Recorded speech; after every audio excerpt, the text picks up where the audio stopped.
지난 8월 15일은 대한민국이 일제로부터 해방된 날로 1945년 이후 우리는 76년 동안 그 기쁨을 매해 누리고 있습니다.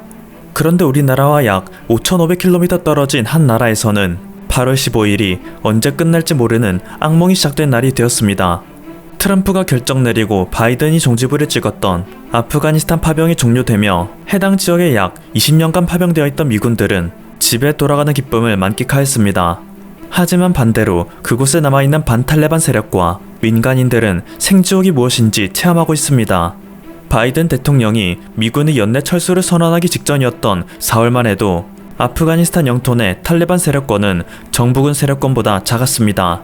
하지만 불과 4개월 만에 수도 카불까지 함락되고 샤리프 가니 아프간 대통령은 국외로 탈출하였으며 압둘 네무 장관은 곧바로 항복 선언을 하며 탈레반에게 평화롭게 정권을 이양하겠다 약속했습니다. 수도가 함락되기 불과 1시간 전까지만 해도 패닉에 빠지지 말라, 수도 카불은 안전하다 라는 트윗을 남겼던 마틴 비서실장은 이때의 트윗을 마지막으로 연락이 두절된 상태입니다. 그동안 탈레반에 대항해왔던 정치 세력과 각종 종교 지도자에 대한 피해 숙청이 진행되고 있습니다. 아프가니스탄에서 두 번째로 인구가 많은 도시 칸다하르, 미군의 주요 기지가 위치했던 이곳의 한 크리켓 경기장에서 탈레반은 시민들을 모아 공개 숙청을 행하고 있습니다. 현재 파견된 BBC의 한 기자는 탈레반 지도부에게 직접 향후 정치 방향에 대한 날선 질문을 쏟아붓고 있습니다. 수만 명이 희생당하는 내전이 어째서 정당하다 생각합니까? 라는 기자의 질문에 탈레반 지도부는 전쟁이 있는 곳에는 당연히 희생이 따르기 마련입니다. 미군이 오기 전까지는 탈레반이 아프간의 정부였습니다. 우리는 이슬람식 통치 이외에는 아무것도 용인하지 않습니다. 라고 답하였습니다. 이슬람식 통치라는 단어는 수많은 의미를 내포하고 있습니다. 그동안 아프간 국민들에게 보장되던 각종 자유가 사라지고 오직 코란의 규율과 탈레반의 율법만이 그들을 통치하는 유일한 규정이 될 것이라는 뜻인데요. 남성들은 성전을 위해 강제적으로 징집이 될 것이며 여성의 인권은 바닥으로 추락할 것입니다. 이들의 율법에 따르면 여성은 묘비에 자신의 이름을 새길 수도 없고 8세 이상의 여성은 교육을 받을 권리도 없습니다. 또한 몸이 아프더라도 남자 의사에게는 치료를 받을 권리도 없습니다.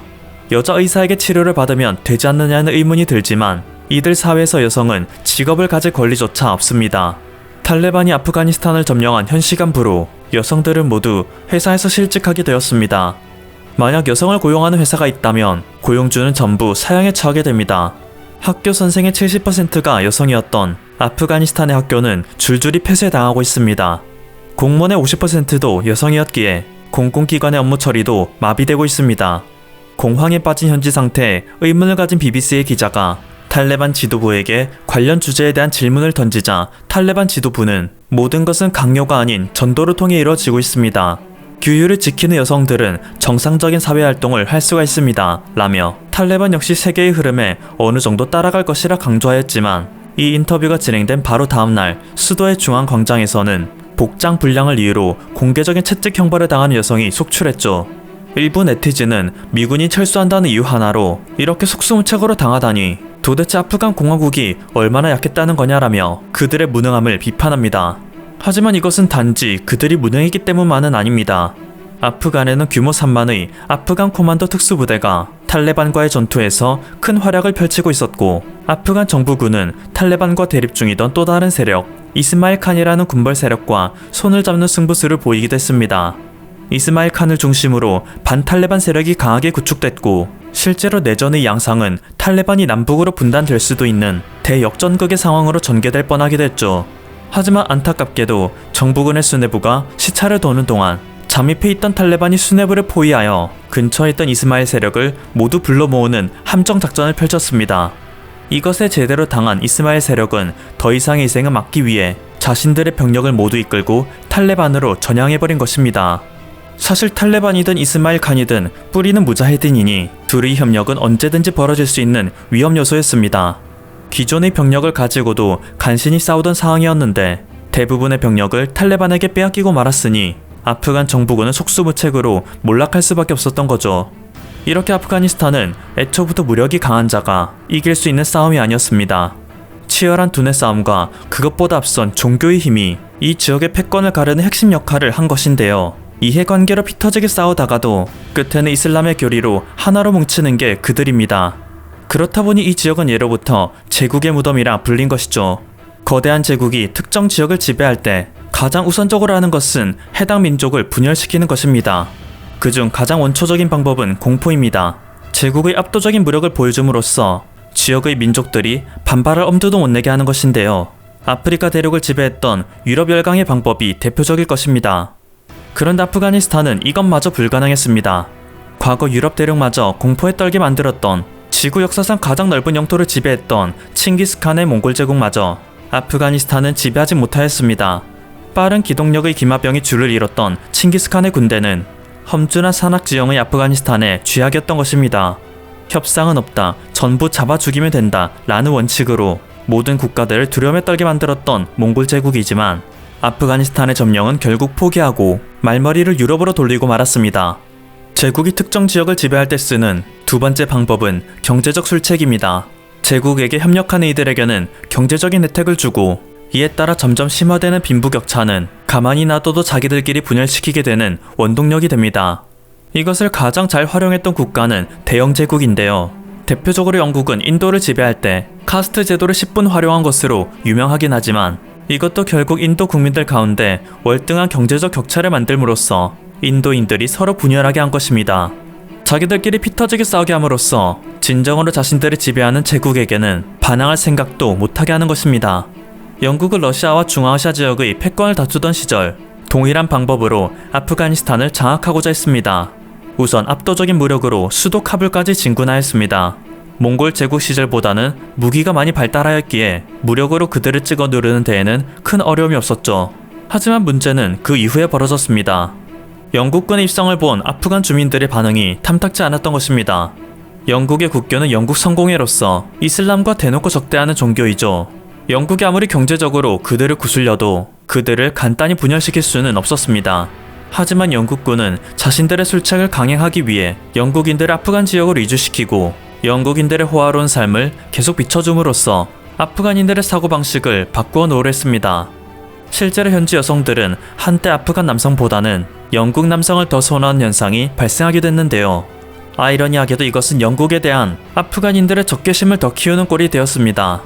애초에 그들은 여성을 도구이자 재산으로 여기는데 그들의 재산을 빼앗겼다는 분노는 그들을 더욱 결집시키는 원동력이 된 것입니다.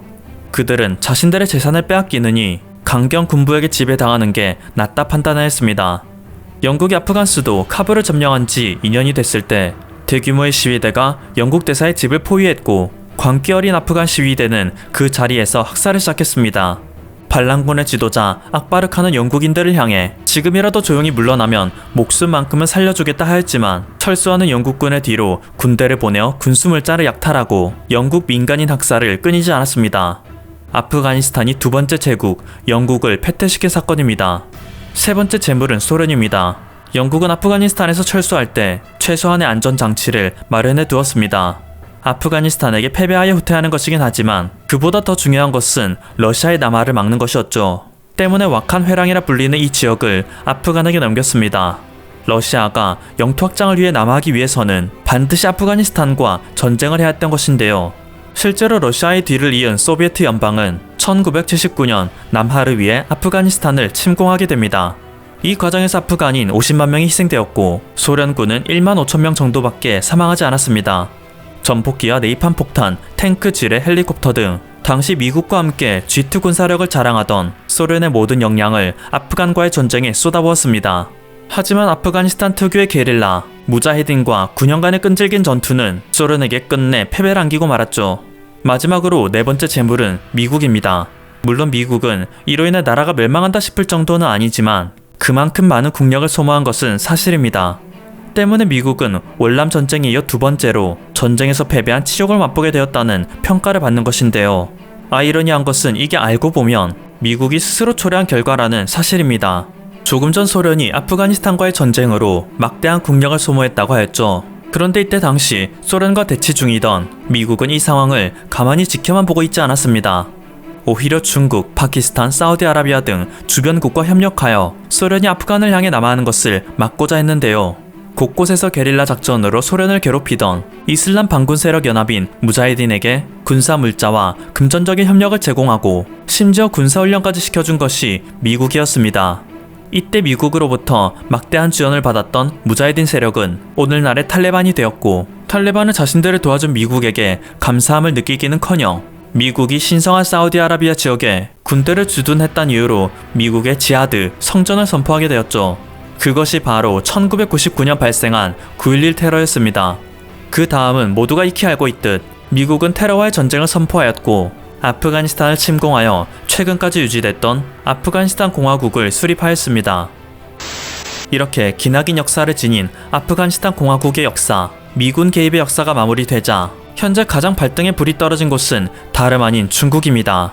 그 이유를 설명하는 가장 핵심 단어는 위구르, 신장, 이슬람, ETIM입니다. 모두가 알다시피 중국은 현재 신장 지구에서 위구르족을 탄압하고 있는 것으로 굉장히 유명하죠. 그런데 중국이 아무런 명분도 없이 이들을 무작정 탄압하고 있는 것은 아닙니다. 바로 ETIM이라는 단체가 이곳에서 활동하고 있기 때문에 중국도 어쩔 수 없는 선택을 하는 것이라 포장하고 있는데요. ETIM은 동투르키스탄 이슬람운동이라는 테러 조직입니다. 과거 미국이 테러와의 전쟁을 벌일 당시 중국의 협력을 이끌어내기 위해서 자신들이 대항하는 테러 조직으로 포함시켰었죠. 말 그대로 위구르족을 중심으로 하여 이슬람교를 설파시키는 강경단체가 ETIM인데요. 때문에 중국은 항상 신장 지역을 탄압하는 명분으로 ETIM을 언급하고 있습니다. 신장 지역의 일부 사람들은 과격한 사상으로 물들어 있다.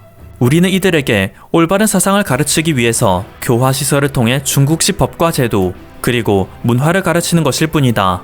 그러니 중국의 내정에 대해서 간섭하지 말라. 그런데 사실 ETIM은 2003년 수장이었던 마숨이 파키스탄군의 공격에 살해당한 후 세력이 급격하게 와해되었습니다. 이에 따라 미국의 국무부는 최근 10년 이상의 기간 동안 ETIM이 존재한다는 근거는 더 이상 발견되지 않았다.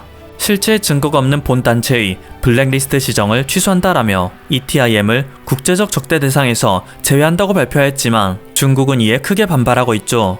ETIM의 존재가 부정되면 그들이 신장 위구를 탄압하는 가장 좋은 명분이 사라지는 것이기 때문입니다. 엎친 데 덮친 격으로 또 다른 과격단체인 탈레반이 신장 위구르 지역과 국경을 맞대고 있는 왁한 해랑을 지배하게 되었으니 중국의 입장에서는 이보다 더 큰 위협이 없을 것입니다. 미국은 대화라도 통하는 국가이지만 이슬람 강경 세력은 가뜩이나 대화도 통하지 않는데 자신들이 오랫동안 탄압해왔던 이슬람 교도이기 때문이죠.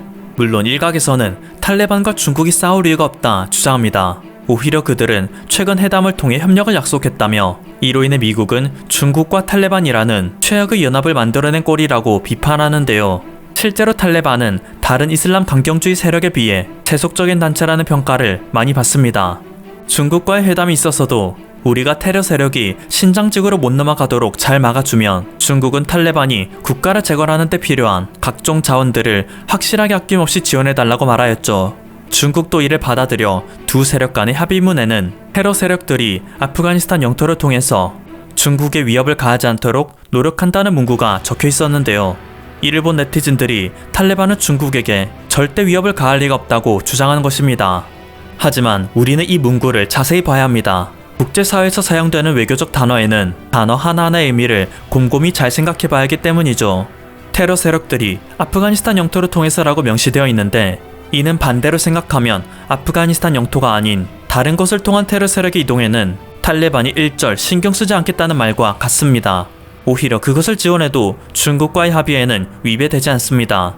실제로 이 회담이 진행된 지 얼마 지나지 않은 시기 파키스탄에서는 중국인들이 다수 탑승한 버스가 폭발하는 표적 테러 사건이 발생하였습니다.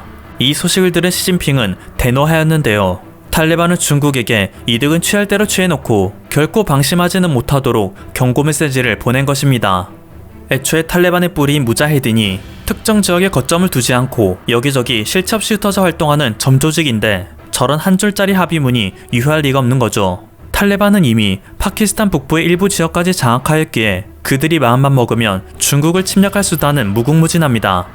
더군다나 최근 중국 신장의 탈인 분지에서는 무려 10억 톤 규모의 석유와 천연가스가 발견됐다는데요.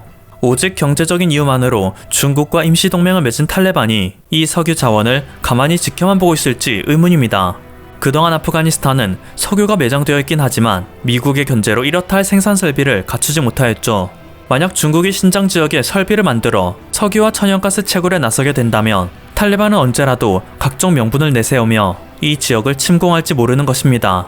중국은 신장 위구르인들을 탄압하기 위해 이슬람 교도들의 집회 장소인 모스크를 부순 다음 그것을 공중 화장실로 개조하거나 편의점을 만들어 술과 담배를 파는 등의 방식을 통해 무슬림들에게 치욕을 안겨다 주고 있기에 탈레반이 중국을 침공할 명분은 얼마든지 만들 수 있죠. 당장 1년 후라도 탈레반은 중국이 지원해준 물자와 무기를 내세워 중국에 쳐들어갈 수 있습니다. 그런데 이런 상황 속에서 한국도 마냥 안전한 것은 아닙니다. 당장 아프간 한국 대사관은 오늘 새벽 긴급 폐쇄되었고 공관은 대부분 긴급 대피 결정이 내려졌습니다. 우선 아프간을 제외한 중동 지역의 제3국으로 대피하고 있다는데요.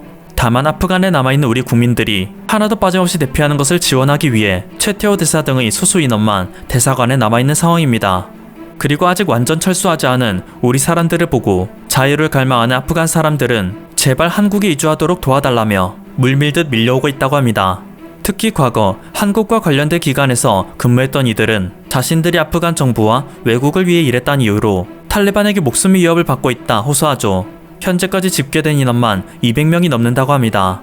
일부 선진국들은 이런 현상을 지켜보고는 현재 아프간 난민을 받아줄 여력이 있는 국가는 사실상 한국밖에 없다라며 은근슬쩍 한국에게 모든 책임을 지우려는 황당한 여론을 만들기도 하고 있어 눈길을 끕니다. 사실 우리나라에서는 쉽게 접할 수 없긴 하지만 유럽의 경우 과거 리비아, 시리아 등의 난민으로 인해 이슬람 문화가 강력하게 밀고 들어온 적이 있습니다. 자신들의 문화를 강하게 고집하는 무슬림의 특성상 이 난민들은 유럽 사회 곳곳에서 크고 작은 문제를 일으키며 아직까지도 사회적인 골치로 대두되고 있는데요. 한국은 민족의 독특한 특성으로 인해 외부인을 받아들이더라도 최소한의 타격으로 그들을 수용할 수 있는 독특한 국가라고 주장합니다. 우스갯소리로 가끔 언급되는 사건이긴 하지만 과거 미국과 피 튀기게 싸우던 이슬람 무장단체 알카에다는 미국의 동맹국인 우리나라에 테러를 가하기 위해 보진카 작전을 진행한 바가 있죠. 한국에 입국하여 위장 취업을 한 뒤 주한미군 기지나 미 대사관 등 주요 시설을 정찰하다가 여객기를 공중 납치하거나 자살 테러를 가하는 등 그들이 통상적으로 해오던 전략을 세웠습니다. 하지만 하필이면 이들이 위장 취업을 했던 곳은 한국의 악덕 기업으로 테러를 모의할 시간도 없이 일만 할 뿐이었고 간신히 도망쳤을 때에는 이미 비자가 만료되어 불법 체류자 신분으로 전락하고 난 후였습니다. 그래서 결국 그들은 한국에서 추방당하고 말았죠. 또한 이슬람 사람들이 고기를 먹기 위해서는 오직 이슬람식 도축법인 다비아식으로 도축된 할랄 푸드만 허가되는데요. 원래대로라면 도살을 진행할 때 성직자가 기도를 하고 목을 베는 것이 다비아 방법인데 한국에서 진행되는 할랄 도축은 그저 기도문의 녹음본을 반복 재생시킨 채 기계로 도축을 진행합니다. 이슬람 교리상 절대로 있어서는 안 되는 것이지만 한국 이슬람 중앙회는 그것을 밀어붙여 끝내 완성시킨 것이죠.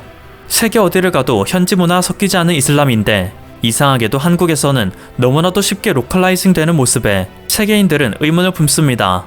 한국은 이미 이스라엘의 민족학자들마저 인정한 국가이다. 유대인이 현대사회에서 깊숙이 관여하지 못하는 국가가 딱 하나 있는데 그게 바로 한국이라고 한다. 한국은 이상하다 싶을 정도로 자기 민족들끼리 뭉쳐서 외부 세력에 저항하는 힘이 있기 때문이다. 극단적인 상황을 가정해보자. 만약 탈레반이 미국을 상대로 이긴 것과 같은 방식으로 오랜 기간 한국과 싸워 한국의 영토를 점령했다 가정해보자. 하지만 그럼에도 탈레반은 결국 한반도에서 쫓겨나고 말 것이다. 대부분 국가의 사람들은 지도부가 몰락하면 다음 권력자에게 머지않아 순종하는 모습을 보이지만 한국은 이해할 수 없을 정도로 국민들이 직접 나서 발악한다. 오랜 역사 동안 중국과의 전쟁을 펼치면서 수많은 의병들이 일어나 정부군보다 앞서 싸웠던 것이 그것을 증명한다. 몽골이 쳐들어와 잔악한 행위를 일삼았을 때에도 한국인들은 전혀 두려워하지 않고 전장에 나서 싸웠다. 일제강점기 지배층은 나라를 팔아버렸지만 민중들은 독립운동을 수십 년간 이어간 것이 그것을 증명한다. 심지어 한국인들은 자기 민족이 정권을 잡고 있는 시기에도 통치하는 방식이 마음에 들지 않으면 대체 무엇을 구심점으로 뭉치는지 알 수 없을 정도로 순식간에 뭉쳐 그 마음에 안 드는 지배 세력을 쫓아내고 만다. 과거 군사정권을 그렇게 쫓아냈고 최근 촛불 시위로 인한 대통령 탄핵이 그렇게 이어졌다. 현재 한국의 최우방국인 미국을 향해서도 한국의 국민들은 항상 감시의 눈초리를 거두지 않으며 틈만 나면 미국의 진담을 빼게 하는데 아무리 탈레반이라고 한들 그 땅을 제대로 지배할 수나 있겠는가. 그들은 다른 나라에 가서도 위기가 닥치면 놀라운 힘으로 똘똘 뭉치는 모습을 보여준다. 어쩌면 지구상에 있는 테러 국가들을 잠재울 수 있는 유일한 방법은 한국인들의 DNA를 연구한 뒤 그것을 테러국에 바이러스처럼 퍼뜨리는 것이 가장 나을 수도 있다. 강인한 성격임에도 불구하고 평화를 추구하는 한국인의 천성이 퍼지는 게 테러를 없애는 가장 빠른 방법일 것이다. 이슬람 강경주의자나 이스라엘에게 종교의 힘이 있다면 한국인들에게는 대체 무슨 원동력이 숨어 있는지가 인류 학자들이 오랜 기간 의문을 품어온 연구 대상이다. 지금까지 퍼플튜브였습니다. 여러분의 구독과 좋아요 그리고 알림 설정은 콘텐츠 제작에 큰 힘이 됩니다. 감사합니다.